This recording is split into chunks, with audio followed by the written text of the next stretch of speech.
Well, I just loved what Lee presented and the last thing that he said, which was about the relationship to Gaia.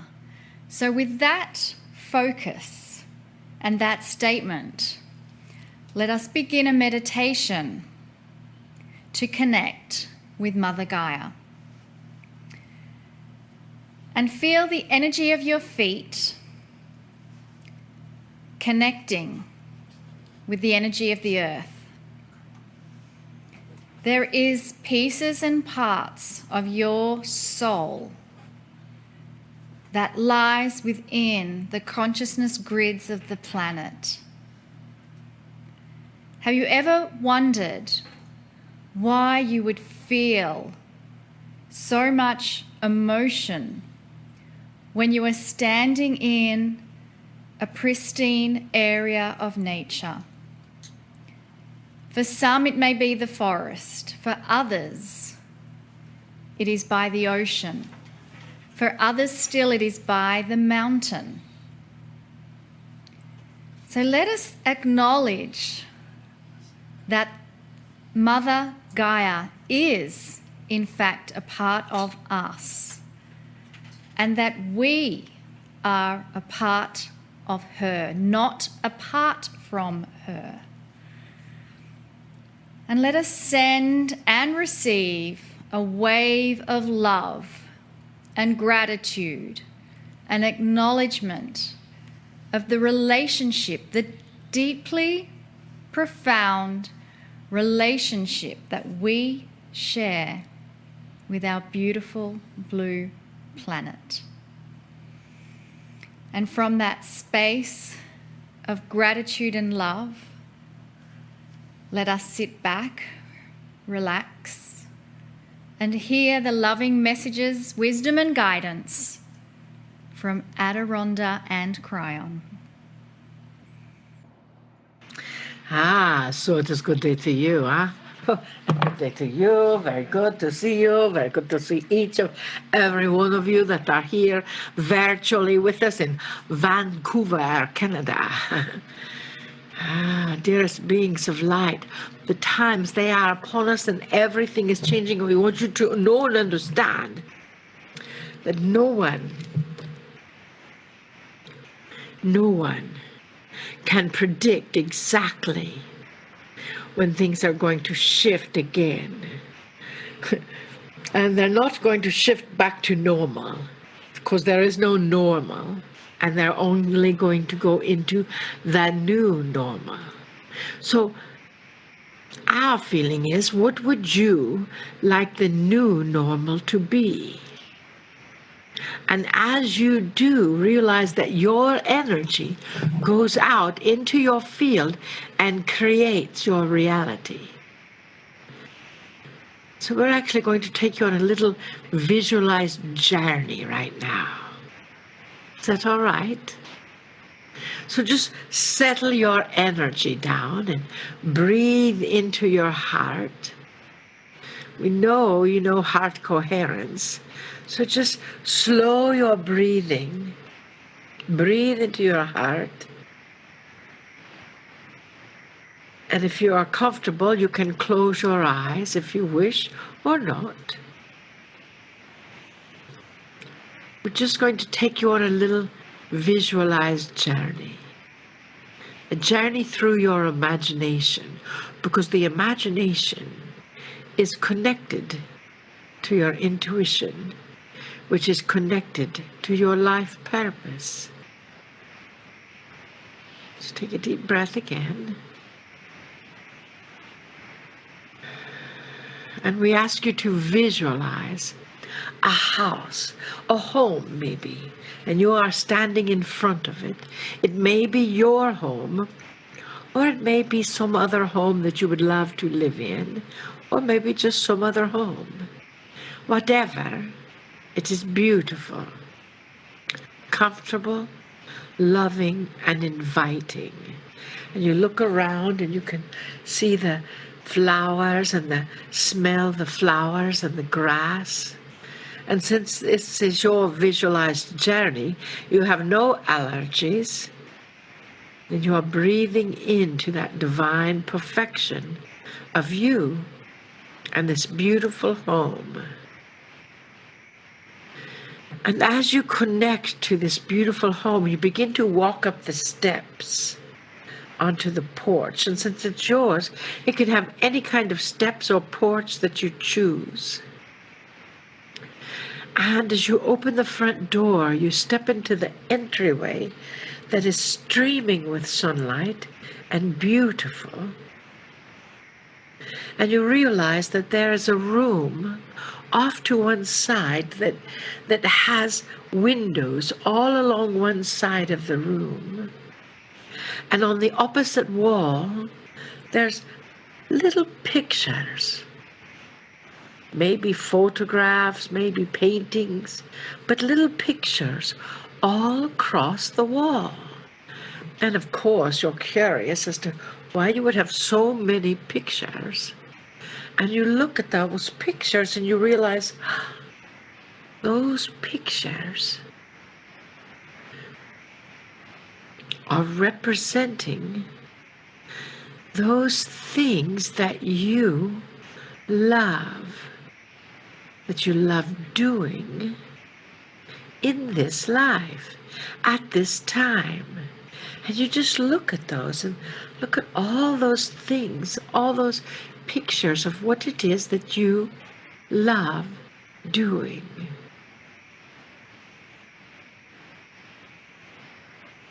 And you breathe into them. And then there's a group of pictures with people in it. And you realize that those are the people that you love. And you look at the people that you love in those pictures, and you just feel such an abundance of heart-centered love coming from you. And then you look at the pictures of those things that you love doing, those things that you love experiencing.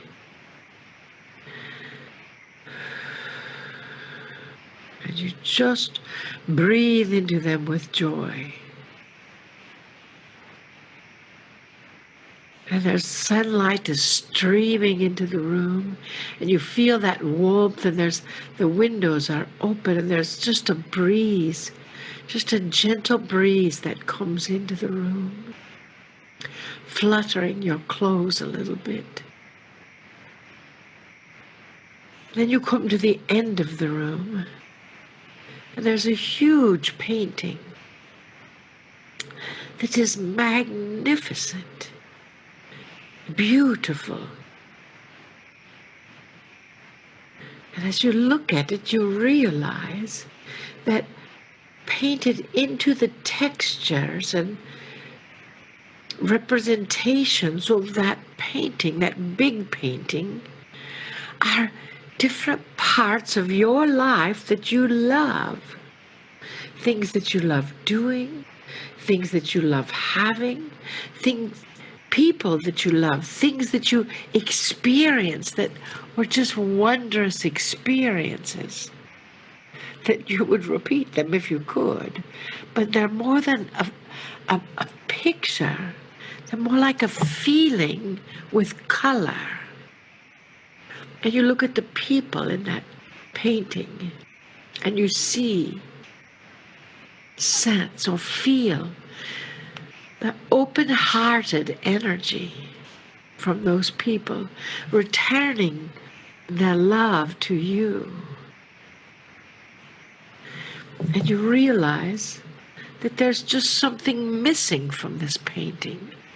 And you look at it and see all the things that you love doing and all the things that you love being, and all the people that you love, and you still have a feeling that something is missing. And you realize that what is missing from that painting is you. And you reach your hand out and go to put your hand on that painting. And you realize that your hand actually goes through the painting.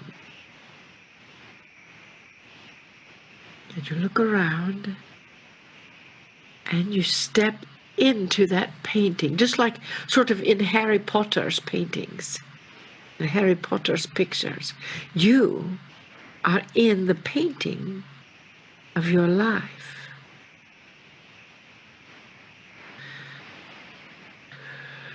And you look around and you see all of those things that you love, all those things that you love doing and being and having and seeing, and all those people, and you feel them in the cells of your body because you are a part of that painting.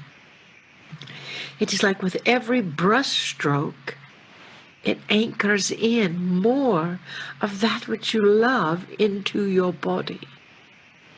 And you feel that. And as you breathe into it, it becomes richer and clearer and more specific of those things that you love.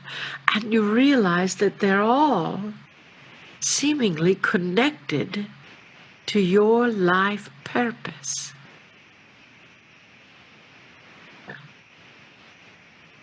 Well, you've got a magnanimous purpose, haven't you? And as you look around this moving picture, you begin to wonder how you can take it with you. As you take a deep breath, you actually reach your hand out of the painting and begin to step out of that painting. And some of your essence remains in, and the rest of it steps out, and all of the colors and all of the energies and all of the pictures seem to come out of that painting with you. And as they come out of that painting with you, you realize what a miraculous journey you are on. For all of those life experiences that you love are a part of you. All of those things you love doing, being, having are a part of you. As those colors and symbols and energies move from that painting and simply surround you and integrate perfectly within you.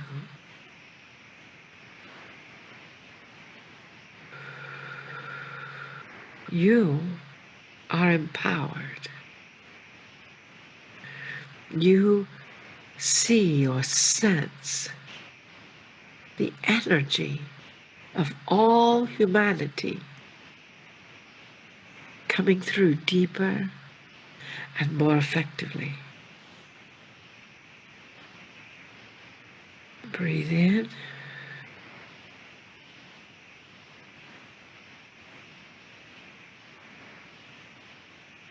And out.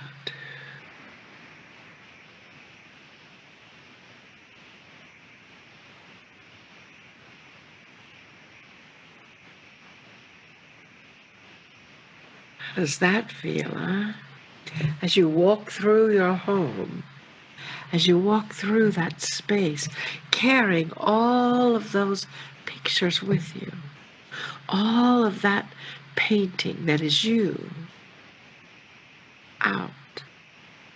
And you anchor that feeling into your physical body. Just touch yourself somewhere on your body to anchor that feeling. And breathe into it. And understand the knowledge and receptive knowledge and receive the fact, the universal law, that everything is energy. And intention is everything. And breathe into that which you intend.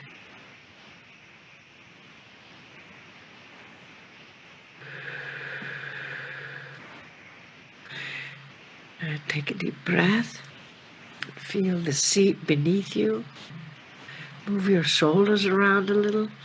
Take another deep breath, and when you're ready, just open your eyes. And understand that this visualized journey is a part of you. It came from your imagination. So what is it that you are imagining? How is it that you are learning to create the rest of your life? The world, the planet is at a turning point. So breathe into that and acknowledge that oneness of you.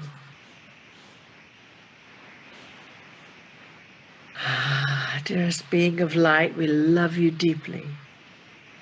We see you and we see all of your paintings. And we love you even more. And we bid you namaste. Namaste.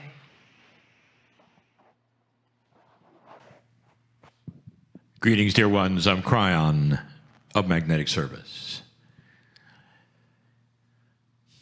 As my partner sits here, we know where we are, dear ones. Again, I say there are some who will wonder, how connected is spirit with humanity in general, or what you're going through specifically? This is a message that is not necessarily one where we teach facts and give you layers of information, but one where we want you to just sit back for a moment, take a breath, and listen. A loving God created your soul. And this loving God is a caring God. And the only wall between that which is the Creator, your soul, and you, the only wall, the only veil that exists, the only veil, is your free will to accept it or not. For some time now, I've given that information to you and also to my partner that things are changing. And the things that are changing is everything. That your reality is starting to move gradually, dimensionally, if you wish, and some are feeling it. We've told you that the healers on the planet are receiving more than they ever expected to receive in their abilities to help other human beings. I've told you that the individual human being has now started to have the attributes of awakening. An awakening that was based upon that which has always been there for you. It's interesting to think that every single human being might have had a treasure trove of wisdom, peace, healing, and all along, like stored in some closet where you've locked the door through your free choice. Or locked the door, perhaps, because of what you've been told. Don't touch that door. You know what's behind there, don't you? And that is what some of you are moving through right now, in a time that is difficult for many. Those around you and your culture doesn't make it any better, for they constantly are putting you in fear. And that leads to more fear, and you know this. You'll call a friend and they will say, well, did you hear this or that? That's happening. I heard it here or there. And it's always fearful. Difficult perhaps to sleep. Worrying perhaps too much about what's next. Wouldn't it be something if that closet was always there? It's a metaphor. One of the first parables we ever gave was of woe and the disturbance in the corner. In that parable, woe was always disturbed by what's happening in the corner, and he couldn't quite make it out. But it was there, and he saw it was there, and he kept asking his friends, and they all said, don't go there, it's supernatural, or it's a ghost, or this or that, or it'll take your soul, or whatever. And he never went there. And he spent most of his life not understanding that disturbance all the time was God saying in some way, take a look, take a look, take a look, take a look, take a look. And so often these things appear to be beyond that, which is your normal physics. You might even call them metaphysics. And when they are beyond that which you have been told is correct and real or appropriate, you don't want to touch it, do you? And there are those who tell you, don't touch it, because those are the areas where you'll be sucked in to some other kind of belief and you're in trouble. What if all along it was a better reality? What if all along it was actually your closet? And when you open the door, from floor to ceiling, you start seeing it. Beautiful. Light coming from it, starting to show you health, longer life, peace, lack of anxiety, direction, hope. All of those things are built in to your soul because your soul is made in His image. Your soul is from the Creator. The soul contains everything that you might be missing right now, that you've asked for. And that leads me then to the crux of the message, a loving message that reminds you yet again, where does your help and solace and healing come from, really? And you might say, all good things come from God. And you'd be right. But what if the direction that you're taking about where they come from God, is a little bit different than you were told? If you are created by Spirit, by that which is the Creator of all things, that creative source which you call God, what if all of those things that you sit and pray for and hold up your hands and beg for and kneel for, what if all of that was in the closet and belonged to you and had your name on it? It was already there. And you would say, wait a minute. My source of everything comes from God. Exactly. And that was built in for you when you arrived here. But you've been trained out of looking at yourself. And instead you've been trained to go to another source other than yourself. A source that they say is much bigger than yourself. But I'll tell you this, there's nothing bigger than the creative source, God. There's nothing bigger. And that resides in you. It resides in you, not corporally, dear ones, not in the 3D way, but again, in your soul. And there are those who say, why are you talking about our souls? Why you go there? I'm a soul before I'm born. I get a soul when I leave. And that's not true. That's what you've been told. It is with you all the time. Your essence from the creative source is there all the time. You are walking in it. It's been labeled in the past, in ancient times, truly as the Merkaba or Merkaba.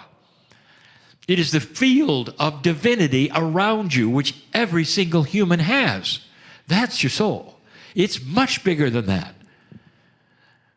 But don't you understand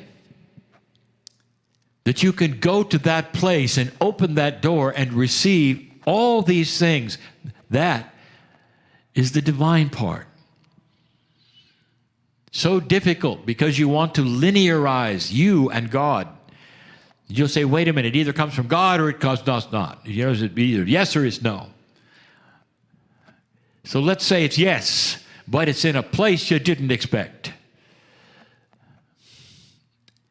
Prayer works, dear ones, because that soul of yours is always tuned in to what you're saying. The soul is the direct conduit to all things divine. Because that's the way it was set up, and that's the way it was built. When you pray to God, you pray through the pineal and through the soul exchange of you and your friends and humanity in general to ever get to the other side of the veil. It's always been that way. The ancients on this planet knew it. If you talk to the indigenous and where they went for solace and where they went for healing, it was always either inside or connected to Gaia. They didn't spend a whole lot of time worshiping some kind of entity in the sky.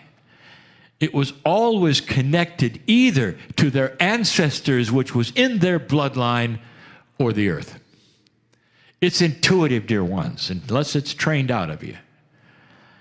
And there are so many here listening that it was trained out of you years ago. Even now, some are listening and saying, no, that can't really be.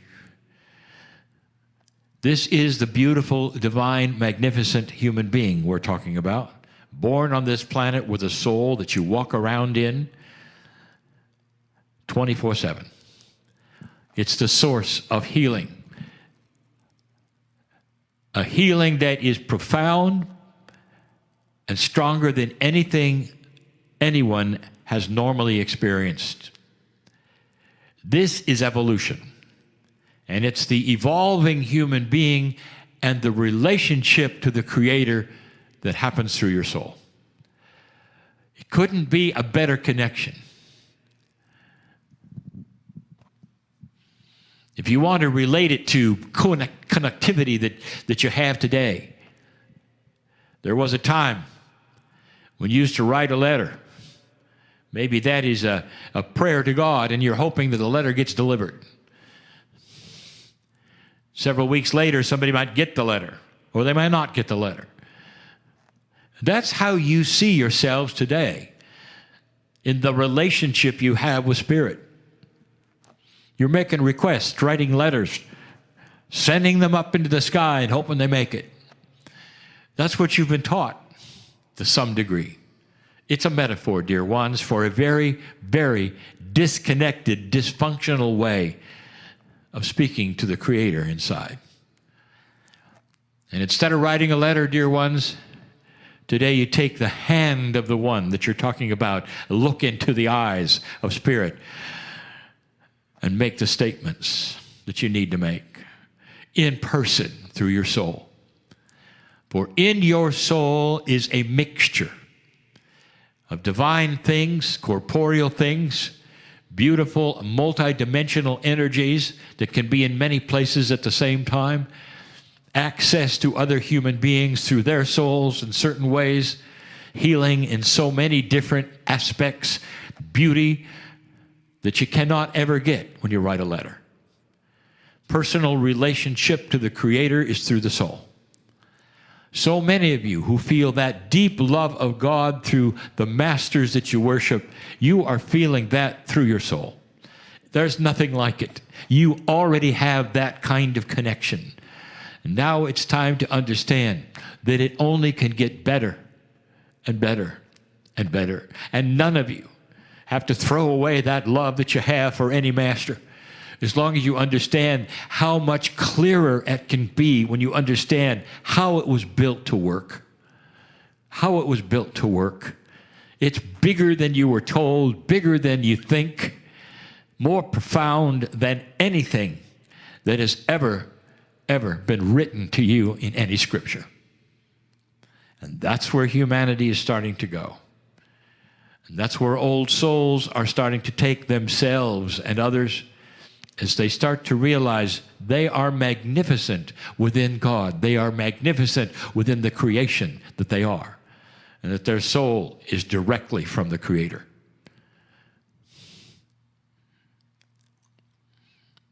Profound it is, and different from any. It's more beautiful than you think. A direct line to the healing that you're asking for, the peace that you wish right now, lack of fear, to be able to get a good night's sleep perhaps, and say, I am known by God. I feel only the love that is there. And I know I'm cared for. Made in His image. Made in His image. This is the message and always will be. And so it is.